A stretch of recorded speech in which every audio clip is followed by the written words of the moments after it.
The Emperor's mercy comes in many forms, but in the trenches of his domain, it arrives most often through the barrel of a lasgun or the edge of a combat blade.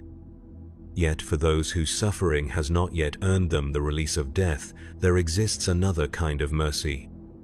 One that crawls through the mud on tracked wheels, pulled by servitors whose own wounds have long since healed into blessed mechanical function. One that whispers hymns through vox grills while chainsaws sing their surgical prayers in the distance. This is the story of what becomes of the broken. In the 40 honest millennium, war is not merely the continuation of politics by other means. It is the fundamental state of existence, the baseline condition from which all other human endeavors must be measured. And in a galaxy where conflict burns eternal, where every world bleeds and every system screams, the wounded do not simply fade away into comfortable obscurity. They become another resource to be managed, another variable in the grand equations of survival that govern every aspect of imperial life. The Medicae stations of the Astra Militarum are not hospitals in any sense that ancient Terra might have recognized. They are processing centers, triage zones where human suffering is sorted and catalogued according to its utility to the war effort, where the question is never whether a man can be saved, but whether he should be. Where the difference between mercy and efficiency has been ground down to such fine powder that even the most experienced field surgeons cannot tell where one ends and the other begins. Today, we follow one such wounded soul through this machinery of calculated compassion. His name is Jorik Vess, though by the time his journey ends, that name will matter far less than the imperial classification stamped across his medical data slate. His story begins where so many others do, in the churned earth and chemical rain of a contested world, where the line between the living and the dead shifts with every artillery barrage. The planet is Mordian 7th, a forge world whose sacred manufactorums have been defiled by the green tide of orcs. The 47th Cadian shock troops have been holding trench lines secundus for 16 days now, though the concept of days has little meaning under the perpetual overcast of smoke and ash that chokes the sky. Time moves differently in the trenches. It crawls during the long watches between enemy assaults, when every shadow might conceal a commando, and every strange sound could herald another greenskin charge.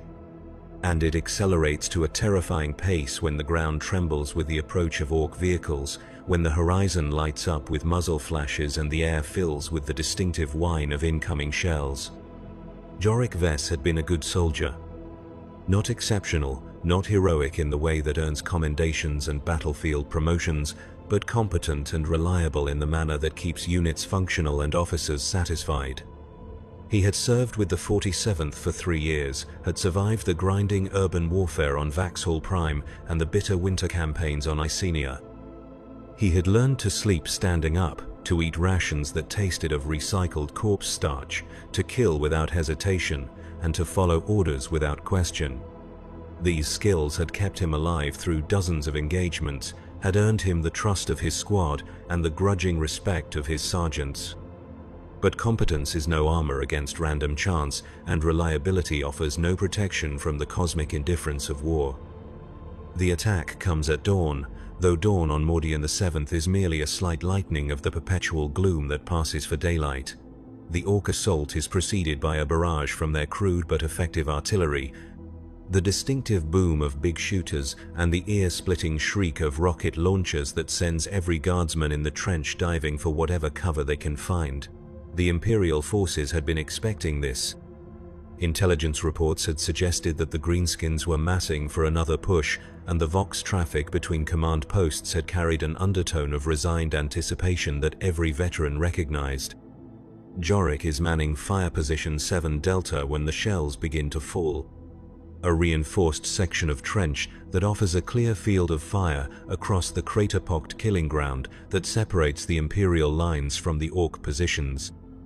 His lasgun is clean and fully charged, his spare power packs are arranged within easy reach, and his gas mask hangs ready around his neck. He has done this before. He knows the rhythm of enemy assaults, the way they build from tentative probing attacks to full-scale charges that throw everything the Orcs have at the Imperial defenses. The first shells are range-finding shots, explosions that bracket the Imperial positions as the Orc gun crews adjust their aim. Then comes the real barrage, a sustained bombardment that turns the world into a storm of flying dirt and shattered rockcrete. Jorik presses himself against the trench wall and tries to make himself as small as possible, listening to the whistle and crash of incoming ordnance while debris rains down around him.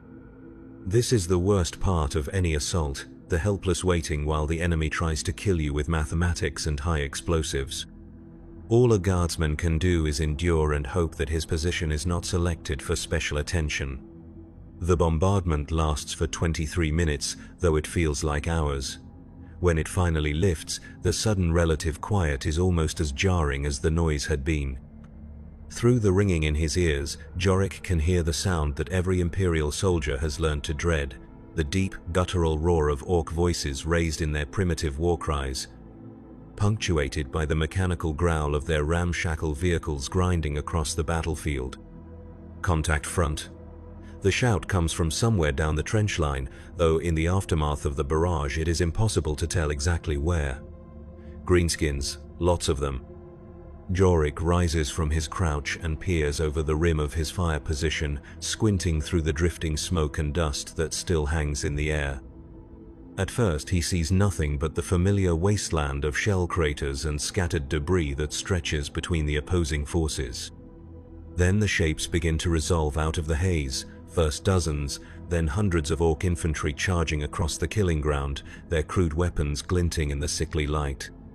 Behind them, the larger silhouettes of their vehicles lumber forward, spewing black exhaust and sparks from their jury-rigged engines.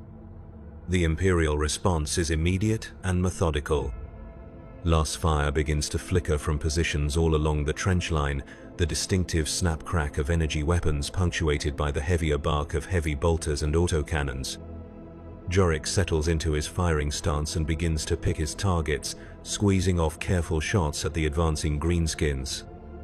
His first shot takes an Orc boy in the chest, the focused energy beam punching through the creature's crude armor and dropping it in a tangle of limbs.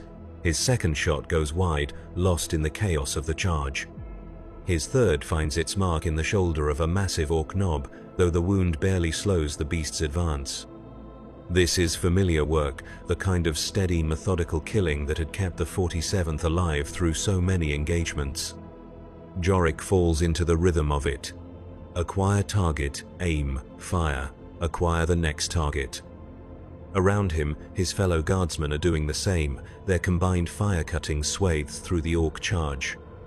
The greenskins are taking horrific casualties, but they keep coming anyway, driven by their species' genetic love of violence and their complete inability to comprehend the concept of a tactical withdrawal. The Orc vehicles are the real problem. The infantry charge is meant to pin the Imperial forces in their positions, while the crude but effective tanks and battle wagons close the distance. Jorik can see them now, a motley collection of scrap metal and spite that somehow manages to function despite looking like it should collapse under its own weight. The lead vehicle is a ramshackle construction that might once have been a Rhino transport, though it has been so extensively modified with extra armor plating, weapon mounts, and inexplicable decorative elements that its original function is barely recognizable. The anti-tank teams are already engaging the vehicles, their missile launchers and las cannons reaching out to find weak points in the Orc armor. The lead vehicle staggers under multiple hits, smoke pouring from its engine compartment, but it keeps grinding forward. Its main gun, a massive cannon that appears to have been welded directly to the chassis, swings toward the Imperial lines and fires. Jorik never sees the shell that changes everything. One moment he is lining up another shot at an advancing Orc boy, and the next the world explodes around him in a cascade of light and sound and flying debris. The shell hits the trench wall 3 meters to his left, and while the reinforced rockcrete absorbs most of the blast, the shockwave is enough to fling him backward into the opposite wall of the trench. He lands hard, his lasgun flying from his hands to clatter somewhere in the bottom of the position. For a moment he lies still, stunned and disoriented, his ears ringing and his vision blurred. Then the pain hits him, a spreading fire that starts in his left leg and radiates upward through his torso. When he tries to sit up, his left arm refuses to cooperate, hanging uselessly at his side. Blood is running down his face from a scalp wound, and when he looks down at his leg, he can see white bone protruding through the torn fabric of his uniform. The battle continues around him, but Jorik is no longer part of it. He has joined that vast category of Imperial personnel whose primary contribution to the war effort has become their ability to consume medical resources. In the space of a single shell burst, he has transformed from an asset into a liability, from a guardian of the Emperor's realm into another broken component that must be processed by the vast machinery of military medicine. But Jorik Vess does not know this yet. He is still thinking like a soldier, still trying to rejoin the fight. He gropes around in the dirt for his lasgun, ignoring the waves of nausea that wash over him every time he moves. His fingers finally close around the weapon's stock, and he tries to lever himself back into a firing position. The effort sends lightning bolts of agony through his shattered leg, and he collapses back against the trench wall with a strangled cry. That is when he sees the servitor. It approaches through the smoke and chaos with the unhurried pace of something that has long since transcended concerns about personal safety. Once, perhaps, it had been human, though that time is now so distant as to be almost mythical. What remains is a hybrid of flesh and machinery, its lower body replaced by a tracked chassis that allows it to navigate the rough terrain of the battlefield. Its arms have been augmented with medical sensors and basic surgical implements, and its skull houses cogitators that can perform rapid triage assessments according to Departamento Munitorum standards. The servitor's optical sensors focus on Jorik with mechanical precision, and its internal systems begin to process the data they gather. Compound fracture of the left tibia and fibula, probable concussion, lacerations to the scalp and face, possible internal injuries. The assessment takes 2.7 seconds, and the conclusion is automatically transmitted to the nearest Medici station, along with Jorik's service record and genetic profile. Triage category: Amber, priority, medium, prognosis, uncertain. Guardsman Vess. The servitor speaks, its voice a flat monotone generated by a vox grill where its throat used to be. You have sustained combat injuries. Comply with medical evacuation procedures. The servitor does not wait for a response. It extends a mechanical arm and injects something into Jorik's neck, a cocktail of pain suppressors and stimulants designed to keep wounded soldiers conscious and cooperative during transport. The effect is immediate. The burning agony in his leg fades to a distant ache, and his head clears enough for him to focus on the servitor's instructions. Remain still. Transportation inbound. Through the haze of drugs and shock, Jorik becomes aware of other wounded men being processed along the trench line. Some are walking wounded, guardsmen with minor injuries who can still function with basic medical attention. These are tagged and sent back to their units after receiving field treatment. Others are beyond help, their injuries too severe for the limited resources of battlefield medicine. These receive a different kind of attention, a brief ritual of comfort before the Emperor's mercy is administered through more direct means. But the largest category consists of men like Jorik himself, seriously wounded but potentially salvageable, their ultimate fate to be determined by the cold calculus of military necessity. These are loaded onto tracked sleds that emerge from the smoke like mechanical beasts of burden, their cargo bays already partially filled with other casualties. The sleds are not designed for comfort. They are designed for efficiency, for the rapid movement of human cargo from the front lines to the processing centers that lie behind them.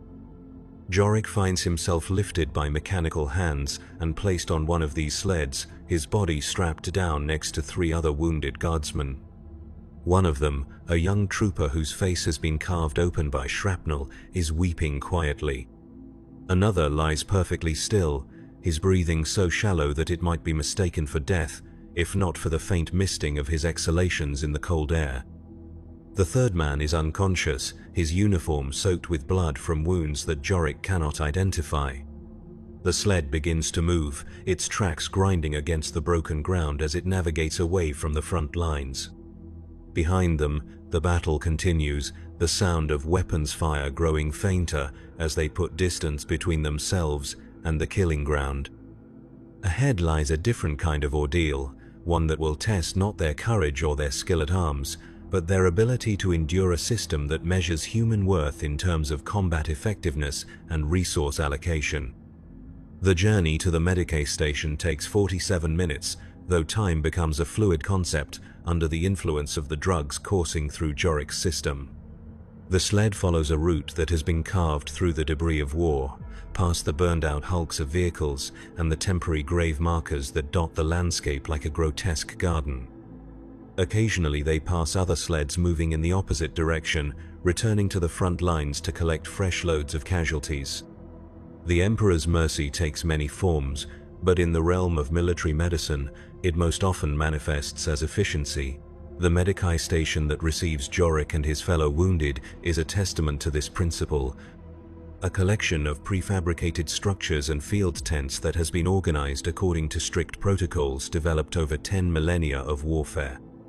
Every aspect of its operation has been optimized for the rapid processing of human casualties, from the initial triage procedures to the final disposition of those who cannot be returned to active duty. The facility sprawls across what was once a small manufacturing complex, its original buildings repurposed to serve the needs of military medicine. The main triage center occupies a former assembly hall, its high ceiling now hung with harsh lumen strips that cast everything in stark relief. Rows of examination tables stretch across the floor, each one equipped with basic diagnostic equipment and staffed by medical personnel whose efficiency has been honed by months of constant practice. Jorik is unloaded from the sled and placed on a wheeled gurney, his movement through the facility tracked by data tags that record his progress through each stage of the process. His first stop is the automated scanning station, where servitor-operated equipment examines his injuries in detail and updates his medical file with precise measurements and clinical observations. The machines are thorough and impartial, their sensors cataloging every fracture, every laceration, every deviation from baseline human function. The data they generate flows through the facility's cogitator network, where it is analyzed according to algorithms developed by the Departamento Munitorum's medical division. These calculations take into account not just the nature and severity of Jorik's injuries, but also his service record, his psychological profile, his genetic markers, and the current strategic situation of his unit. The result is a comprehensive assessment that will determine every aspect of his treatment going forward. Primary injury assessment complete. Compound fracture requiring surgical intervention. Estimated recovery time, 47 standard days. Probability of return to full combat effectiveness, 34%. Recommended treatment protocol, Priority Amber, Track Secundus. The classification system that governs imperial military medicine recognizes several distinct categories of wounded personnel. Track Primus is reserved for those with minor injuries who can be rapidly returned to their units with minimal treatment. Track Tertius is for the terminally wounded, those whose injuries are so severe that the most economical response is the administration of final comfort measures.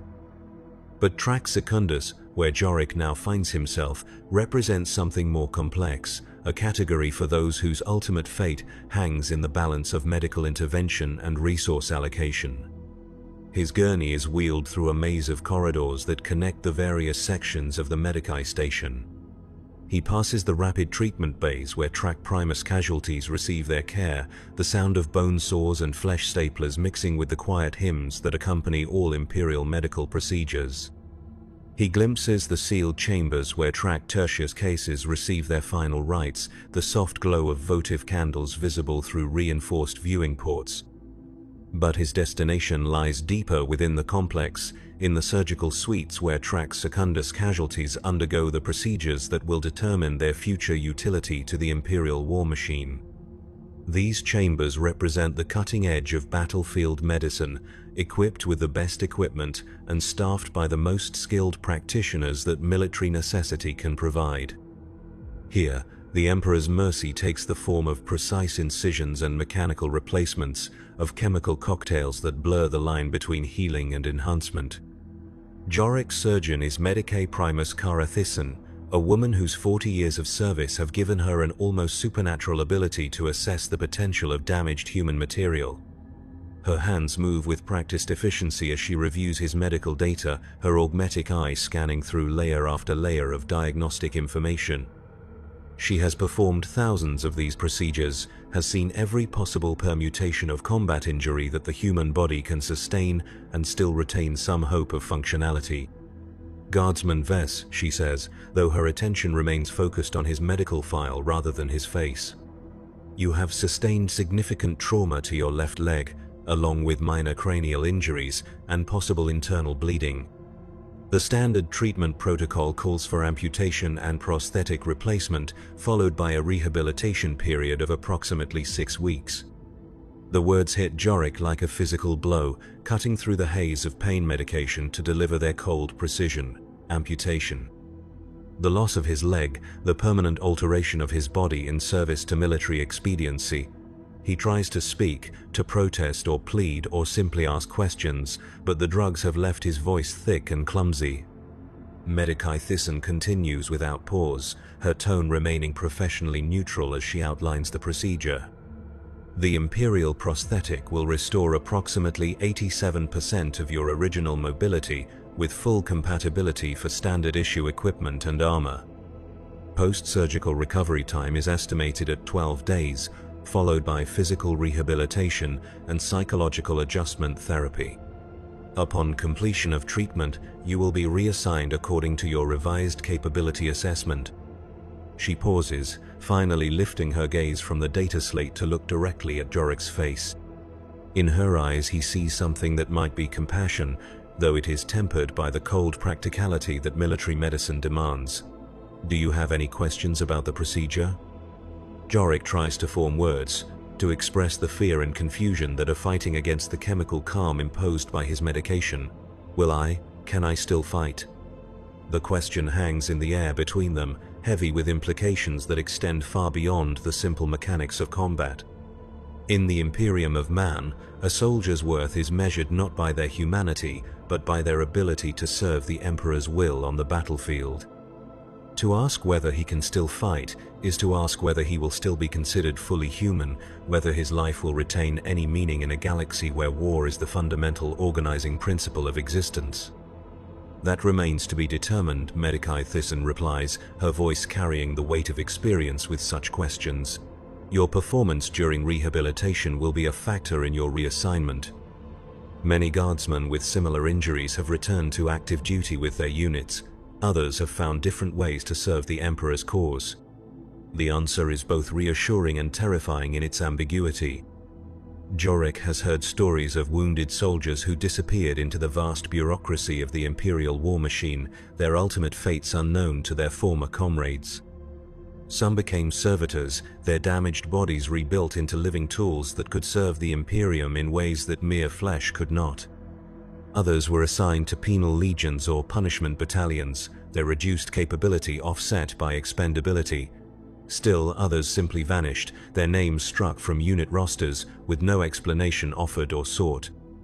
But there is also hope, thin as it might be. Stories of guardsmen who had overcome their injuries to return to their regiments, their prosthetics marking them as veterans rather than invalids.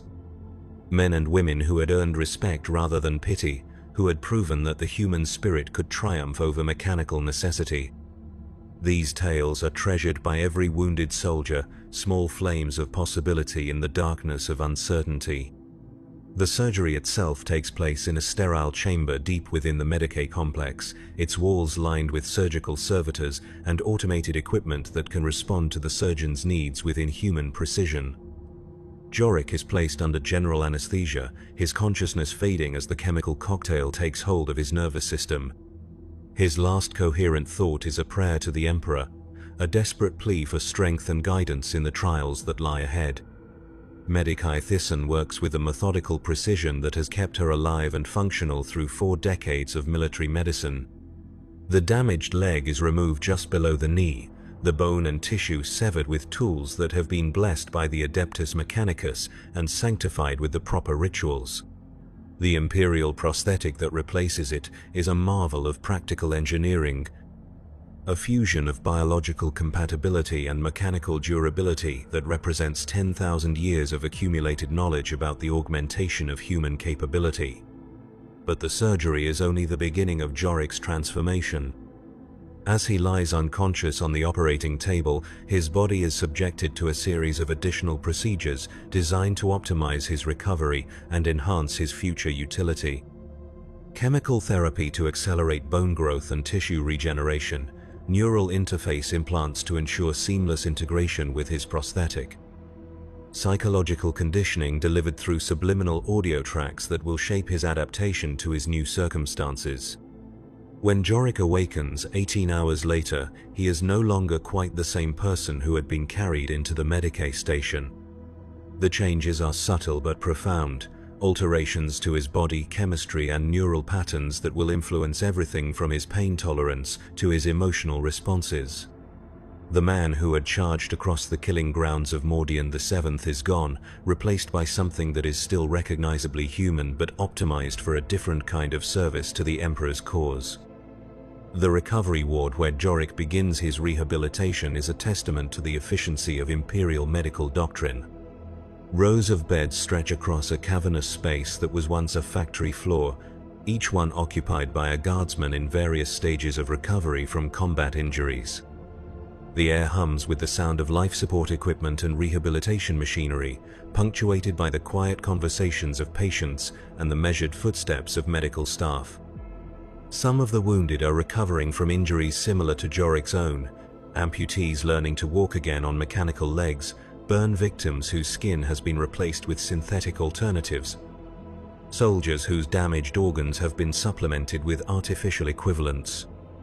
Others bear the marks of more exotic wounds, the kinds of injuries that can only be inflicted by the alien weapons and supernatural forces that threaten the Imperium. These men and women require specialized treatment, their bodies altered in ways that push the boundaries of human physiology. But all of them share a common experience, the gradual realization that they are being evaluated not just as patients, but as potential resources for future deployment. Every aspect of their recovery is monitored and recorded, from their pain tolerance to their psychological adjustment to their ability to master the operation of their new augmentations. The data flows continuously to assessment cogitators that calculate their revised capability ratings and consider potential reassignment options. Jorik's first attempts to walk with his prosthetic leg are clumsy and painful, despite the advanced design of the Imperial technology. The mechanical limb responds to neural commands transmitted through the interface implants, but the translation from thought to motion requires practice and concentration. Simple tasks that he had performed without conscious effort for his entire adult life now require careful planning and deliberate execution. The rehabilitation specialists who guide his recovery are a mixture of human staff and servitor units. Their approach is calibrated to produce optimal results within the constraints of time and resource allocation. The humans provide encouragement and tactical advice, drawing on their own experience with similar cases to offer practical guidance. The servitors deliver precise measurements and objective assessments, their sensors tracking every aspect of his progress with mechanical impartiality. Range of motion within acceptable parameters. One of the servitor units reports during a typical rehabilitation session. Gait efficiency at 70, 3% of baseline human standard. Recommended continuation of current therapy protocol. The numbers are encouraging, but they cannot capture the psychological challenge of adapting to his new circumstances. Jorik finds himself caught between grief for what he has lost and determination to prove his continued worth to the Imperial cause. The prosthetic leg functions adequately, but it will never feel like a natural part of his body. Every step reminds him of his transformation, of the boundary he has crossed between the whole and the rebuilt. Yet as the days pass, he begins to discover unexpected advantages to his augmentation. The prosthetic leg is stronger than his original limb, capable of absorbing impacts that would shatter natural bone.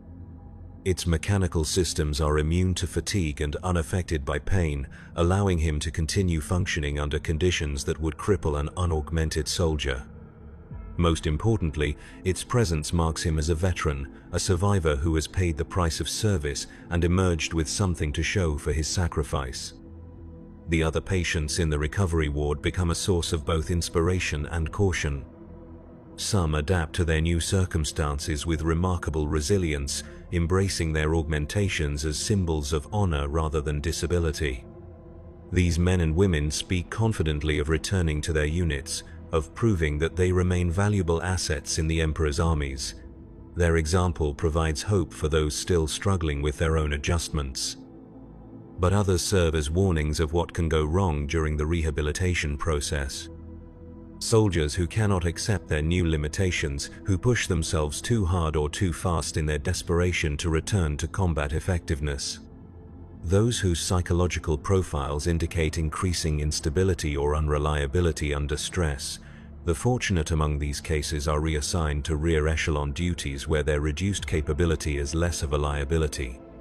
The unfortunate simply disappear from the ward one night, their beds empty and their names removed from the patient roster. Jorik works to place himself in the first category, following his therapy protocols with religious dedication and demonstrating steady improvement in all measured parameters. He masters the operation of his prosthetic leg, learning to walk and run and even climb with acceptable proficiency.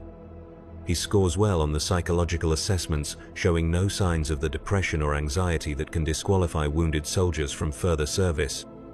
Most importantly, he maintains the proper attitude of dutiful service, accepting his circumstances without complaint and expressing appropriate gratitude for the Emperor's mercy. After 6 weeks of rehabilitation, he is declared fit for reassignment evaluation. The process takes place in a sterile assessment chamber where he is subjected to a battery of physical and psychological tests designed to measure his current capabilities against the requirements of various military roles. He performs push-ups and obstacle courses, demonstrates his marksmanship with various weapons, and answers questionnaires that probe his loyalty and mental stability. The results are compiled into a comprehensive report that will determine the next phase of his service to the Imperium. His physical capabilities are rated at 91% of unaugmented baseline, an impressive figure that reflects both the quality of his prosthetic and his dedication during rehabilitation. His psychological profile indicates high reliability and strong motivation, with no concerning indicators of instability or disloyalty. His service record prior to injury shows consistent competence and appropriate conduct under stress. The final assessment arrives in the form of reassignment orders delivered by a servitor whose vocal systems have been programmed to convey official military communications. Guardsman Jorik Vess, serial number 4470, 1, Delta, 9982. By order of the Departamento Munitorum, you are hereby reassigned to the 12th Mordian Veteran Company, pending transport to Staging Area Taurus 7. Report to Transport Allocation Office at 800 hours, standard. The 12th Mordian Veteran Company. Jorik has heard of such units, elite formations composed entirely of soldiers who have been wounded in combat and subsequently rebuilt for continued service. These companies are often assigned to the most dangerous missions, their augmented personnel considered more expendable than unmodified troops, but more capable than standard line infantry. It is both an honor and a death sentence, a recognition of his proven combat effectiveness, and an acknowledgement that his life has become measured in different terms than those applied to whole men. He reports to the Transport Allocation Office as ordered, joining a queue of other reassigned personnel waiting for their movement orders. Some are clearly destined for the same veteran companies, their visible augmentations marking them as members of the Brotherhood of the Rebuilt. Others appear unmarked by injury, their reassignments the result of administrative decisions rather than medical necessity. All of them share the resigned patience of soldiers who have learned that the Imperial war machine moves according to its own rhythms and that individual preferences are irrelevant to its operation. The transport vessel that carries them away from Mordian VII is a converted cargo hauler, its holds modified to accommodate human passengers with the same efficiency it once applied to manufactured goods.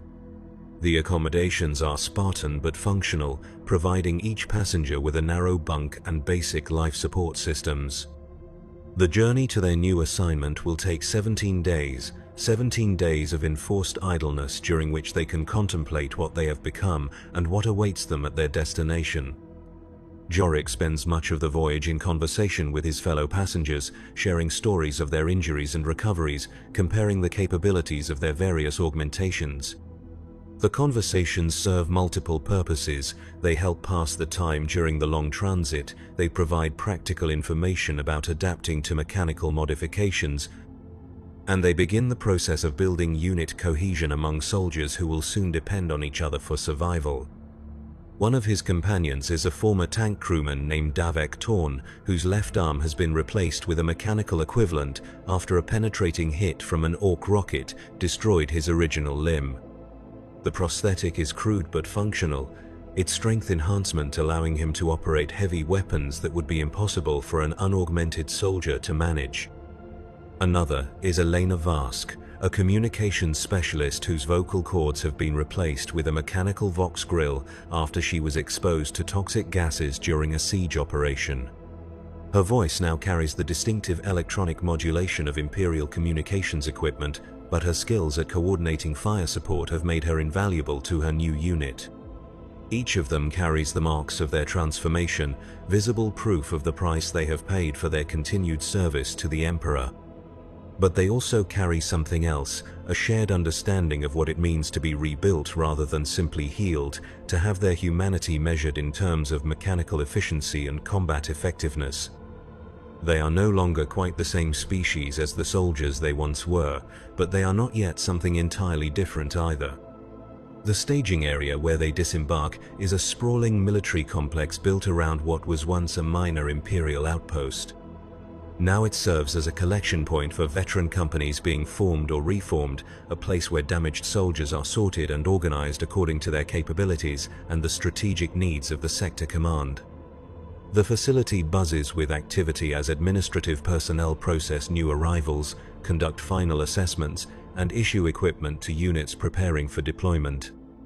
Jorik and his fellow transportees are directed to Processing Center Delta 7, where they join other members of their newly assigned company for final integration procedures.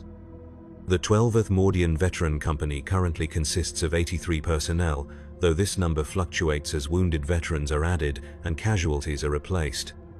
The company's commander is Captain Mordal Hest, a veteran of 30 years' service whose body bears the marks of a dozen different injuries sustained in conflicts across the sector. Captain Hest addresses the new arrivals in a briefing chamber whose walls are lined with battle honors and memorial plaques commemorating fallen comrades. His voice carries the authority of hard-won experience, and his augmetic eye focuses on each soldier with mechanical precision as he speaks. You are here because you have proven your worth in combat and survived wounds that would have killed lesser men, he begins, his words measured and deliberate. You have been rebuilt, not because the Imperium values your individual lives, but because your experience and capabilities represent a resource too valuable to waste. You are no longer standard infantry.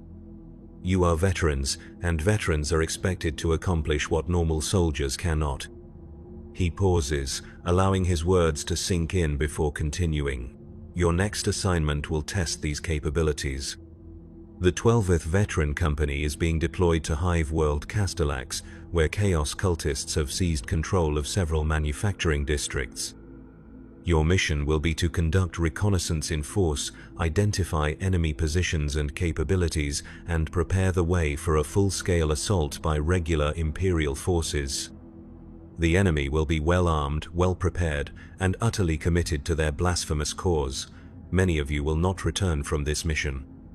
The statement is delivered without emotion, a simple statement of fact rather than a threat or warning. In the Imperial military, casualty rates are simply another variable to be factored into operational planning. The lives of individual soldiers matter less than the successful completion of assigned objectives, and veteran companies are expected to accept higher losses in exchange for their enhanced capabilities. Equipment issue begins at 1,400 hours, Captain Hest continues. You will draw standard pattern kit modified for your individual augmentations, along with specialized equipment appropriate to your assigned roles within the company structure. Deployment begins at 600 tomorrow. Emperor protect you all. The equipment issue process reveals the extent to which the Imperial war machine has adapted to the needs of augmented personnel. Standard las rifles have been modified with targeting systems that interface directly with augmetic eyes, allowing for improved accuracy and faster target acquisition. Armor has been reinforced at stress points where mechanical limbs connect to organic tissue, preventing the kinds of catastrophic failures that can occur when prosthetics are subjected to combat loads. Medical supplies include specialized maintenance kits for various types of augmentation, ensuring that mechanical components can be serviced and repaired in the field. Jorek receives equipment appropriate to his role as a standard rifleman, though his kit has been modified to account for his prosthetic leg. His boots are specially fitted to interface with the mechanical limb, providing better stability and reducing the risk of system failures during extended operations. His armor includes additional protection for the vulnerable connection points where flesh meets machine, and his personal weapon has been configured to take advantage of the enhanced stability provided by his mechanical lower leg. As he examines his new equipment, Jorek reflects on how far he has traveled from the naive guardsman who had first enlisted in the service of the Emperor. The young man who had joined the 47th Cadian shock troops had believed in simple concepts like courage and duty, honor and sacrifice. He had imagined war as a contest between clearly defined sides, where victory went to the brave and the righteous. That man had died somewhere between the trenches of Mordian VII and the operating table of the 40K station, replaced by something that understood the true nature of Imperial service. The transport to Castellax is a different kind of vessel than the cargo hauler that had carried him from the hospital world. This is a dedicated troop transport, its holds configured for rapid deployment of military units into hostile environments.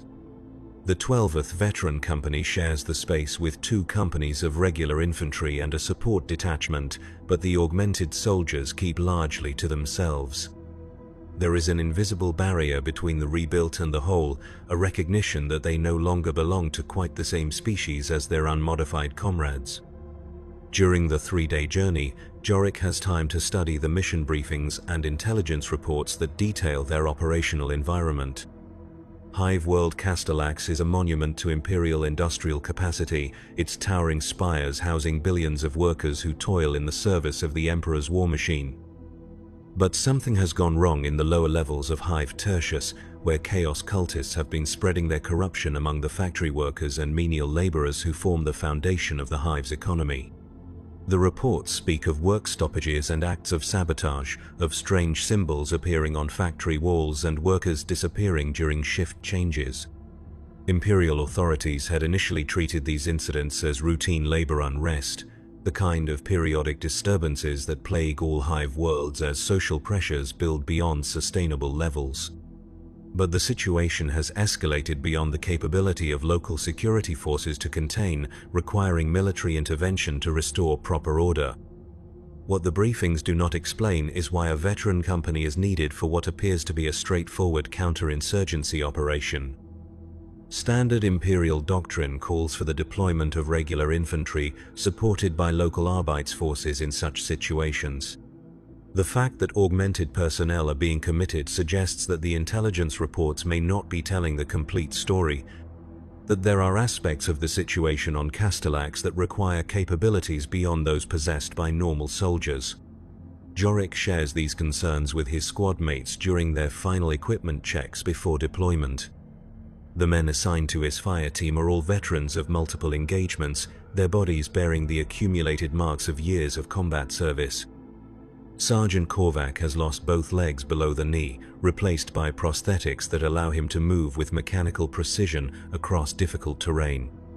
Trooper Hask's right eye has been replaced with an augmetic unit that can see across multiple spectrums, while Trooper Vale's damaged lungs have been supplemented with mechanical breathing apparatus that filters toxins from contaminated air. Something's not right about this operation, Vale observes, his words emerging with the distinctive electronic modulation of his artificial voice box. You don't deploy veteran companies for routine riot suppression. There's something in those lower levels that the administratum doesn't want to put in the official reports. Sergeant Korvac nods, his mechanical legs clicking against the deck plating as he shifts position. Could be Xeno's infiltration, or maybe the cultists have gotten their hands on some real nasty weapons. Either way, they're sending us in first because they know we can take losses that would break a regular company. The observation hangs in the air between them, a reminder of their changed status within the imperial hierarchy. They are no longer quite human in the eyes of their commanders, their augmented bodies making them more expendable than soldiers who still possess their original flesh. It is a bitter truth, but one that they have all learned to accept as the price of their continued existence. The deployment itself takes place under cover of darkness, the veteran company dropping via grav chute into the industrial sectors of Hive Tertius, while orbital surveillance tracks their descent. The landing zone is a maze of factory complexes and storage facilities, their towering structures blocking out the artificial sky that caps the Hive's middle levels. The air is thick with industrial pollutants and the distinctive smell of recycled atmosphere, a cocktail of chemicals and human waste that serves as the background odor for all Hive worlds.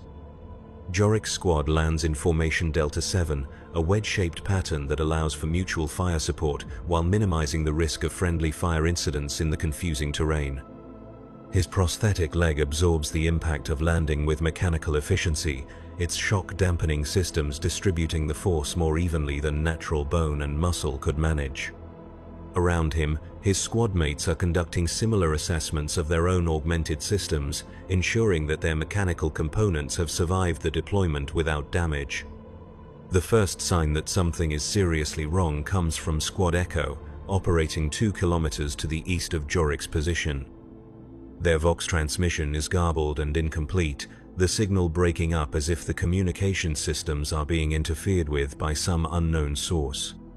What does come through is disturbing, reports of workers moving in coordinated groups despite the supposed breakdown of local authority, of industrial machinery operating without human supervision, of strange sounds echoing through the ventilation systems that carry air throughout the Hive level.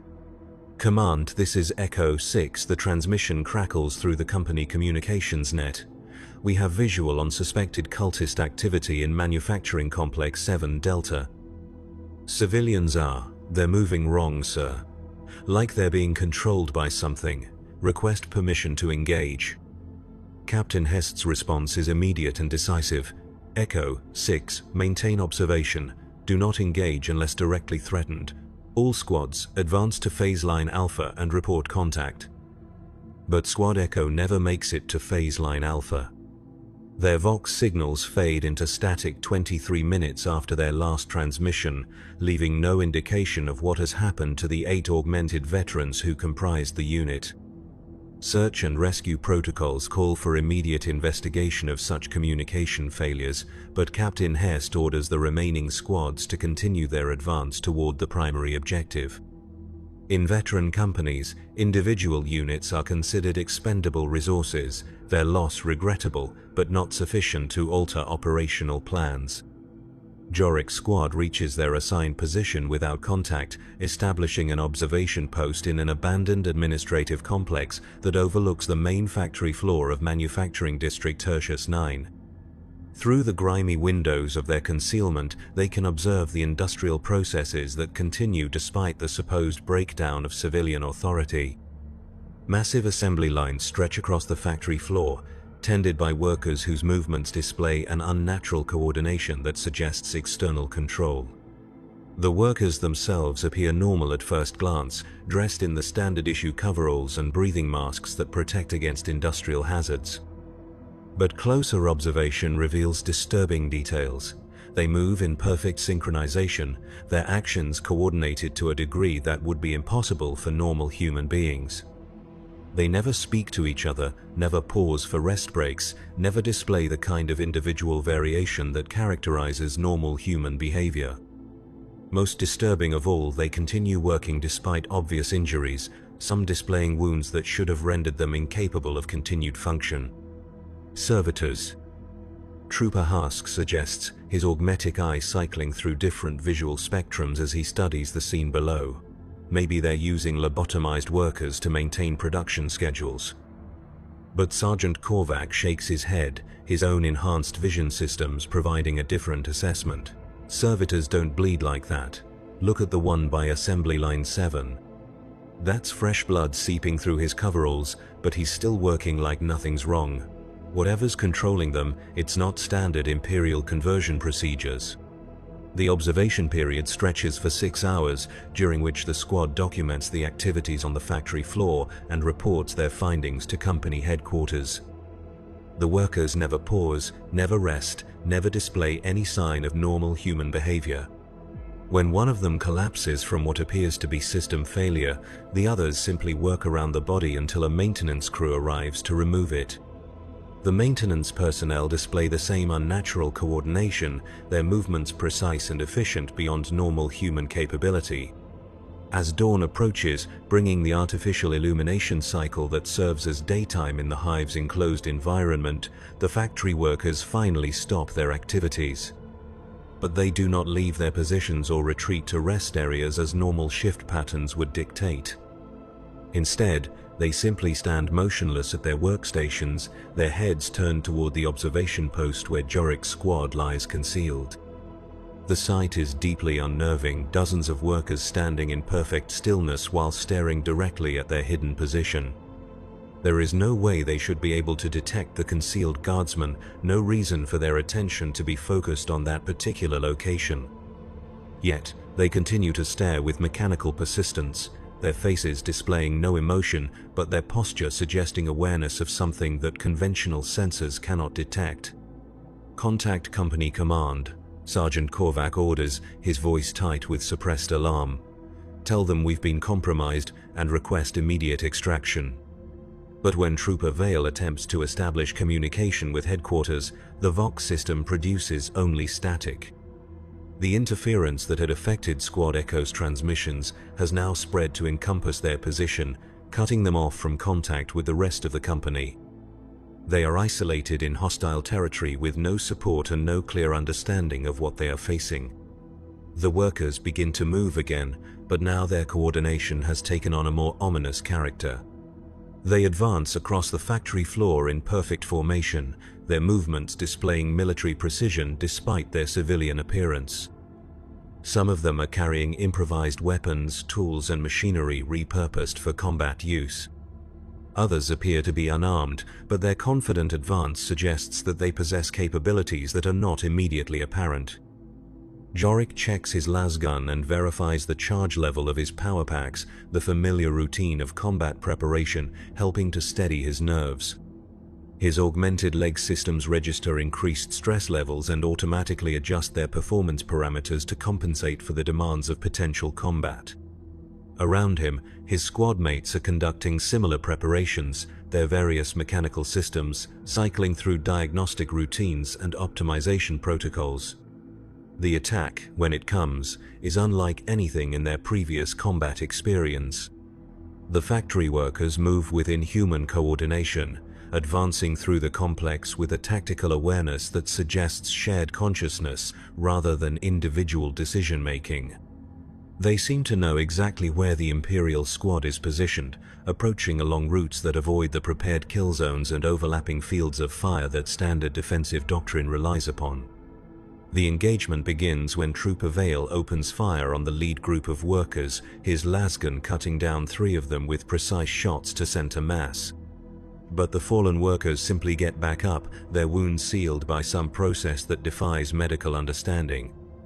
They continue their advance without any apparent awareness of pain or physical damage, their mechanical persistence unaffected by injuries that would incapacitate normal humans. Targets are not responding to standard weapons fire, Hask reports over the squad's local communication net, recommends switching to maximum power settings and targeting cranial areas. The advice proves partially effective. Last fire directed at the workers' heads produces more decisive results, some of the targets collapsing and remaining down when their brain tissues are disrupted. But others continue functioning even after sustaining what should be fatal cranial wounds, their bodies continuing to advance while their heads hang at impossible angles from destroyed necks. As the engagement continues, Jorik begins to understand that they are not fighting human beings in any meaningful sense. The factory workers have been changed by something that has preserved their physical forms while replacing their consciousness with something else entirely. They are puppets animated by an alien intelligence, their bodies serving as vehicles for a will that exists outside the boundaries of individual human identity. The realization brings a new kind of horror, a recognition that the enemy they face represents a violation of human nature so fundamental that it challenges basic assumptions about identity and consciousness. These are not traitors who have chosen to serve chaos, nor cultists who have been corrupted by blasphemous ideologies.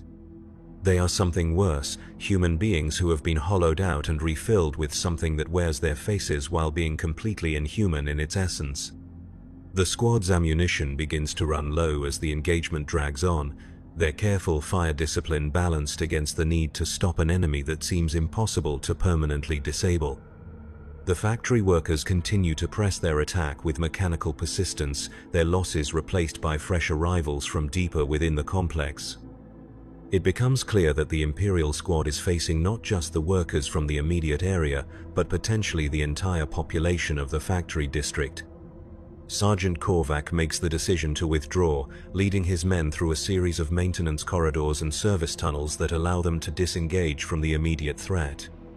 But the withdrawal reveals the true scope of what they are facing. The factory workers are not the only ones who have been changed. Throughout the industrial complex, civilian populations are moving with the same unnatural coordination, their individual identities subsumed into something that thinks and acts as a collective entity.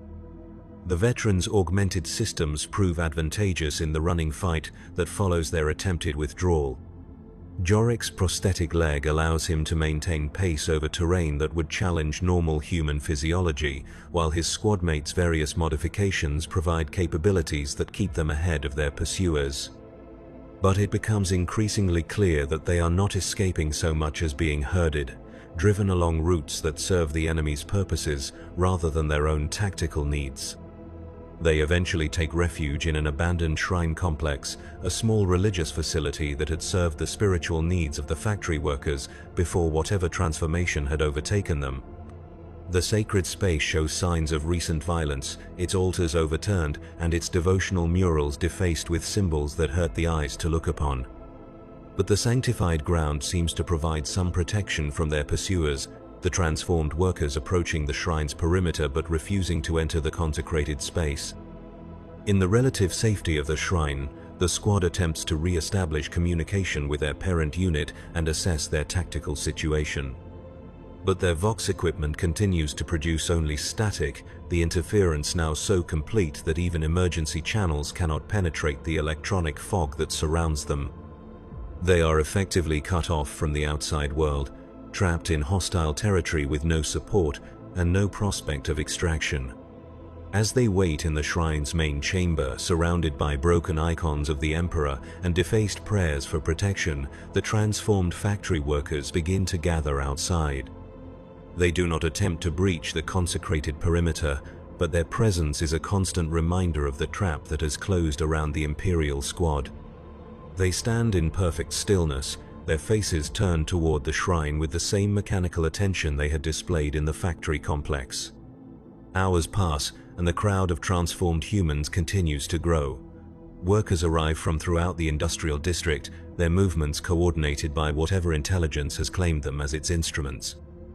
They arrange themselves in precise formations around the shrine, creating patterns that suggest some kind of ritual purpose rather than simple tactical deployment. The sight is deeply unsettling, hundreds of human forms organized according to geometries that seem to follow no earthly logic. Trooper Vale, whose augmented respiratory system allows him to function in the contaminated atmosphere of the hive, volunteers to scout the perimeter and assess potential escape routes. But when he returns from his reconnaissance, his report offers little hope. The transformed workers have established a complete cordon around the shrine, their positions carefully coordinated to eliminate any possibility of undetected movement. More disturbing still, their numbers continue to grow as more factory workers arrive from distant sections of the industrial complex. It's not just this district, Vale reports, his artificial voice carrying undertones of strain that suggest his psychological conditioning is being tested by what he has observed. I can see movement throughout the hive level, thousands of them, maybe tens of thousands, all moving with the same coordination. Whatever's controlling them, it's spread far beyond the initial contamination zone. The implications of his report sink in slowly, each man coming to his own understanding of what they are facing. This is not a localized insurgency or a limited outbreak of chaos corruption.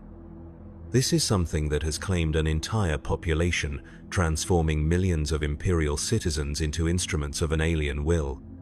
The scale of the contamination suggests that conventional military responses will be inadequate, that the situation on Castellax may require the kind of drastic measures that are applied only when a world is considered beyond salvation. Sergeant Korvac attempts to raise company headquarters one more time, adjusting his Vox equipment to broadcast on emergency frequencies that should penetrate even heavy electronic interference.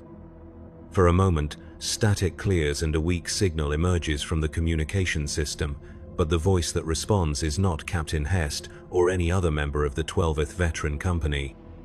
It is something else entirely, a chorus of voices speaking in perfect unison, their words carrying harmonics that no human throat could produce. "Welcome, servants of the corpse god." The collective voice speaks through the Vox grill, each word precisely articulated despite the electronic distortion of the transmission. "You have served your purpose well. Your presence here was anticipated, your actions calculated into the greater design. Soon you will understand the futility of your resistance, the inevitable nature of your transformation." The transmission cuts off, leaving the squad in silence, broken only by the hum of their equipment and the distant sounds of industrial machinery that continues to operate despite the absence of human supervision. The message's implications are clear. They have not stumbled into an unexpected situation, but have been deliberately maneuvered into position by an intelligence that understands imperial military doctrine well enough to predict and manipulate their responses. Outside the shrine, the transformed workers begin to move again, but now their formations take on new significance. They are not simply surrounding the building, but arranging themselves according to patterns that suggest ritual purpose rather than military necessity.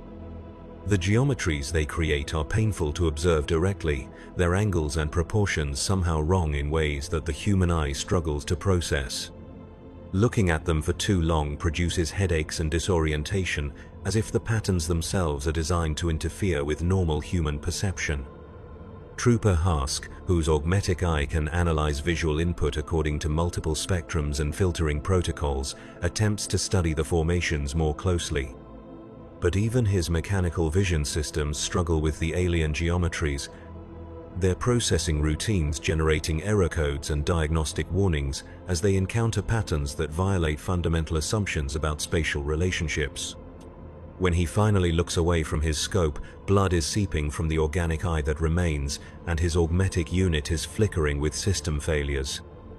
"Don't look at them directly," he warns his comrades, his voice tight with pain and confusion. "There's something wrong with the way they're arranged. It's like looking at something that shouldn't exist, something that breaks the rules about how space is supposed to work." The warning comes too late for Trooper Vale, whose curiosity has led him to peer through one of the shrine's windows at the gathering crowd outside. When he turns away from the sight, his face displays an expression of profound disturbance, as if he has seen something that challenges his understanding of reality itself. His artificial breathing apparatus cycles rapidly, its mechanical rhythm suggesting the kind of hyperventilation that accompanies severe psychological shock. "They're not just standing there," he reports, his words emerging in short, clipped phrases punctuated by the wheeze of his artificial lungs. "They're doing something. The patterns they're making, they're having an effect on the space around them. I can see it happening, reality bending and twisting like it's made of something soft." Sergeant Korvac orders his men to take positions away from the windows, establishing a defensive perimeter within the shrine's main chamber that offers maximum protection from whatever is happening outside. But even with their backs turned to the external threat, they can feel the effects of the alien ritual being conducted around them. The air itself seems to thicken, taking on a quality that makes breathing difficult despite the functionality of their augmented respiratory systems. Gravity appears to fluctuate, sometimes pressing them against the floor with increased weight, other times leaving them feeling as if they might fall upward into the ceiling. The shrine's sacred architecture begins to respond to these changes, its consecrated stones groaning under stresses that have nothing to do with physical forces. Cracks appear in walls that had stood for centuries, and the devotional murals begin to shift and blur as if their painted surfaces are becoming liquid.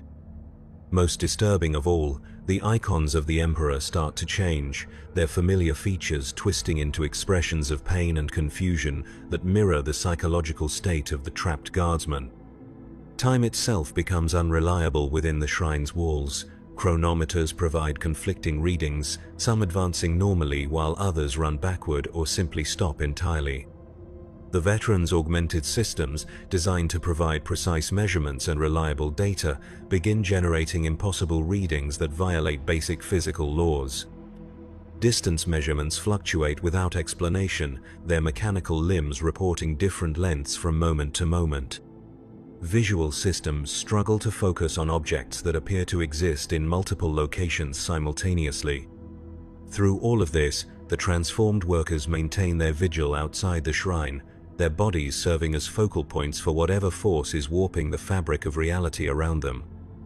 They remain perfectly still, their faces displaying no emotion despite their role in the cosmic violation taking place. They are tools rather than participants, their human forms preserved only to serve as conduits for an intelligence that exists outside normal space and time. Jorik finds himself thinking of the Medici station where his transformation had begun, of the clinical precision with which his damaged body had been rebuilt according to imperial specifications. At the time, he had accepted the process as a necessary adaptation to his new circumstances, a practical response to the realities of military service. But now he wonders if there had been another purpose to his augmentation, if the mechanical components integrated into his body might serve functions beyond simple replacement of damaged tissue. The thought becomes more disturbing as he observes the effects of the alien influence on his squad mates' augmented systems. Their mechanical components seem to be responding to whatever force emanates from the gathered workers, their performance parameters shifting in ways that their original programming never anticipated. Servo motors cycle through movements that serve no apparent purpose, optical systems focus on empty air as if tracking invisible targets, and communication equipment generates signals that follow no recognizable protocol. Most unsettling of all is the behavior of their medical monitoring systems, the suite of sensors and processors that tracks the health status of augmented personnel.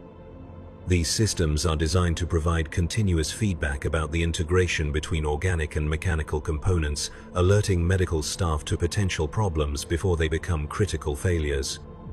But now they are reporting biological changes that should be impossible, alterations to tissue structure and cellular composition that suggest fundamental transformation at the molecular level. Sergeant Korvac's leg servos begin to move without conscious direction from their operator, performing a slow, rhythmic march that matches no imperial drill manual. Trooper Vale's breathing apparatus cycles through patterns that serve no respiratory function, producing harmonics that seem to resonate with sounds coming from outside the shrine. Even Jorik's prosthetic leg begins to exhibit autonomous behavior, its systems responding to input signals that originate from no identifiable source. The realization dawns slowly, filtered through layers of denial and disbelief that the human mind automatically constructs to protect itself from unbearable truths. Their augmentations are not simply malfunctioning, they are being reprogrammed by whatever intelligence controls the transformed workers outside.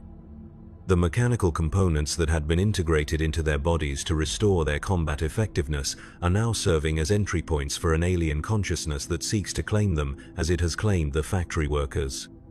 But the process is not proceeding as smoothly as it had with the civilian population. The guardsmen's military conditioning and psychological preparation provide some resistance to the transformation, creating a kind of mental static that interferes with the alien influence. Their augmented systems flicker between autonomous operation and conscious control, creating a nightmarish struggle for dominance within their own bodies. Vale is the first to succumb completely, his artificial breathing apparatus suddenly falling silent as his organic components are overwhelmed by whatever force has invaded his system.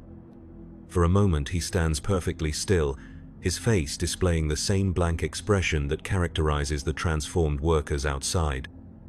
Then he turns toward his comrades with movements that display the same unnatural coordination, his augmetic voice box generating sounds that hurt to hear. Resistance is unnecessary, he speaks, though the words emerge with harmonics that suggest multiple voices speaking in unison. Integration provides transcendence beyond the limitations of individual consciousness. Submit to unity and experience existence unencumbered by the prison of singular identity. Sergeant Korvac responds with last fire, his weapons set to maximum power as he targets the thing that had been his squad mate. The energy beam punches through Vale's chest, destroying organic tissue and mechanical components with equal efficiency.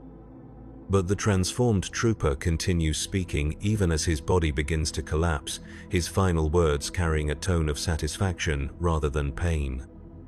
"Thank you for your service to the greater design. Your resistance provides valuable data for future integration procedures." The body falls, but the voice continues to emerge from its artificial speaking apparatus for several seconds after all signs of life have ceased. When it finally falls silent, the other members of the squad are left to contemplate the implications of what they have witnessed. Their comrade's transformation had not been random or accidental, but part of a calculated process designed to gather information about human resistance to the alien influence. Hask is next, his augmetic eye cycling through visual spectrums with increasing frequency until the rapid changes produce seizure-like symptoms in his organic brain tissue. When the convulsions finally stop, he rises with the same mechanical precision that had characterized Vale's final movements. But Sergeant Korvac is ready for him, his last fire ending the transformation before it can be completed. Now only Jorik and his sergeant remain, their augmented systems still fluctuating between conscious control and autonomous operation. The alien influence seems to be learning from its previous failures, adapting its approach based on the resistance it has encountered. The process of transformation is becoming more subtle, more insidious, working through pathways that are harder to detect and resist. Korvac's mechanical legs begin to carry him toward the shrine's main entrance, his movements controlled by something other than his conscious will. He struggles against the alien influence, his organic nervous system fighting to maintain control over his augmented body. But the mechanical components are stronger than flesh and blood, and they continue their programmed movement regardless of his mental resistance. "Shoot me," he orders, his voice strained with the effort of maintaining coherent thought while his body is hijacked by external control. "Don't let it use me like it used the others." Jorik raises his lasgun, the weapon feeling impossibly heavy in his hands as he prepares to execute his commanding officer. But before he can fire, his own prosthetic leg begins to move, carrying him away from his firing position despite his attempts to remain stationary. The alien intelligence has learned to coordinate its attacks, preventing the guardsmen from terminating each other while the transformation process reaches completion. The struggle becomes internal, a battle for control fought within the confines of his own skull as competing impulses war for dominance over his actions. Part of him wants to resist, to maintain his individual identity and loyalty to the Emperor, regardless of the cost. But another part, the part connected to his mechanical augmentations, whispers of the peace that comes with surrender, the relief of abandoning the burden of individual consciousness in favor of integration with something larger and more purposeful. The shrine around them continues to deteriorate, its sacred architecture unable to withstand the reality warping effects of the alien influence. Walls phase in and out of existence, their solid matter becoming translucent and permeable. The ceiling opens to reveal not the hive level above, but a vista of impossible geometries that stretch into dimensions that human perception cannot properly process. Through these gaps in reality, Jorik catches glimpses of other spaces, other worlds where the same transformation has already reached completion. He sees vast factory complexes where millions of transformed humans work in perfect coordination, their individual identities long since absorbed into the greater collective consciousness.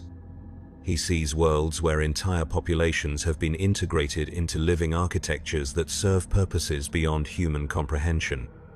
And he sees something else, something that fills him with a horror so profound that his augmented systems shut down to protect his sanity from complete collapse. In the depths of space, hanging in the void between stars like a cancerous growth on the fabric of reality itself, something vast and incomprehensible observes the transformation of Castellax with satisfaction. It is ancient beyond human measurement, its existence predating the birth of the species it now seeks to claim. It has been spreading across the galaxy for eons, world by world, population by population, adding each conquered civilization to its ever-growing collective consciousness. The Imperium of Man is simply its latest acquisition, though the process of integration has proven more challenging than previous conquests. Human beings display an unusual capacity for resistance, their individual consciousness proving more difficult to subsume than the alien intelligence had anticipated. But it is learning, adapting its techniques based on the data gathered from each failed integration attempt. Jorik's role in this cosmic drama has always been predetermined, his path from loyal guardsman to augmented veteran carefully orchestrated to serve the entity's purposes. His injuries on Mordian VII had not been the result of random chance, but of calculated intervention designed to place him in position for the transformation that now claims him.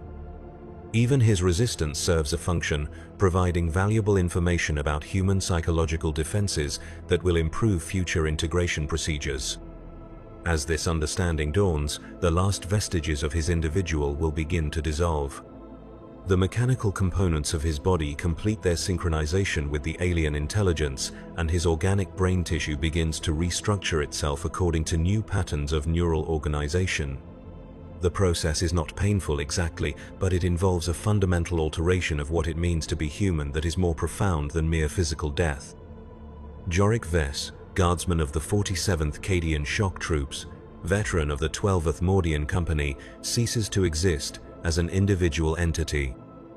What remains is a component of something larger, his memories and experiences preserved but integrated into a collective consciousness that spans multiple worlds and countless billions of transformed beings. He retains awareness, but it is no longer personal awareness, no longer bounded by the limitations of singular identity.